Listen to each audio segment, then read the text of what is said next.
Viewers and subscribers, you're welcome back again. This is still BVI Channel 1, where we tell truth to power. The Senate President Akpabio, in one of their plenary session, accused Nigerians or whomever he thought was behind the largely publicized purported plan to buy a brand new jet for Tinubu. He called it preemptive or anticipated blackmail. I want you to listen to him because I got something to remind him of that he's forgetting. We will approve things that will improve the living standard of the people. At the same time, we will also take cognizance of the duties of Mr. President. If his vehicle is bad, we will repair the vehicle. If his plane is bad, we will approve money for the repair of the plane. So that is not an issue. There is nothing before us. I don't think you should bother about it. Somebody called me and said that he was quoting from BBC, that what I said in Senator Monguno's house, that the statement was false and should be disregarded, that I was now saying that I will not approve. That is what you may call anticipatory blackmail.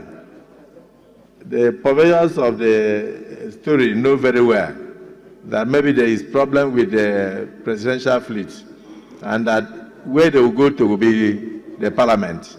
And so they are now trying to do anticipatory blackmail to tell us if they bring it, do not look into it. So I think that we should ignore them and focus on what we are doing here. I've read the president's correspondences to us. There was nothing touching on plane or no plane. But I can tell you that when you hear stories such as the death of the vice president of Malawi as a result of defective plane, and then you hear stories such as the death of the president of Iran as a result of defective craft. In fact, this time it was a helicopter and all that. We shouldn't ever dream and allow such to be a portion. It won't be. The Senate is very responsible. The National Assembly is very responsible. We will look into issues that will benefit the governance of the country, irrespective of anticipatory blackmail. Get the words, anticipatory blackmail. They know very well that something like that may come in future, and if it's a necessity, the Senate will look into it. But there is nothing like that before us now. So they can go ahead, anticipate and blackmail the Senate President. It will not affect me. Good. Now you heard him say that. Now, I want to inform Akpabio some of the things he have not been able to touch regarding what he has learned from other places concerning presidential jets, about the one of Iran, the president that died of a helicopter crash, about the one that he talked about, different places, but he forgot about the plight of the people of Kenya, because like Kenya, like Nigeria, in terms of what the people are going through, just about finance bill in Kenya, the people came out en masse to not just to stop the bill, but also to stop the very government that have vowed to make their lives miserable. Now let me put it straightforward to Akpabio, that even the Kenyan president was warned. The mood out there is that this bill is a make or break point. This bill can actually spark a serious revolution in this country.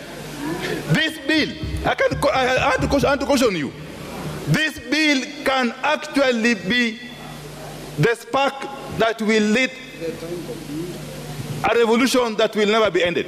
And it's going to be a revolution of the proletariat, Mr. Speaker. It's going to be a revolution led by the poor hustlers, Mr. Speaker. Because they have had enough. They have had enough of lies. They have had enough of this chest stamping. They have had enough of this bravado. That hour of reckoning has now come. And therefore I want to say this. That even as we stand here to please our masters out there, our masters who are watching us, yes, you must understand that the bigger, greater masters are the people who voted us, not those who imposed us on these positions. Mr. Speaker, This house cannot go down in history as a house which disregarded the plight of the people. And I want to remind you that the sovereignty of the people is above every other thing.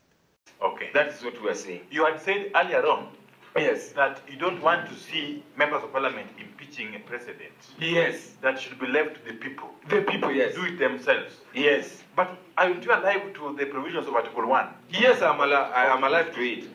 That allows the public, the people, Yes. power Yes. to elect their representatives.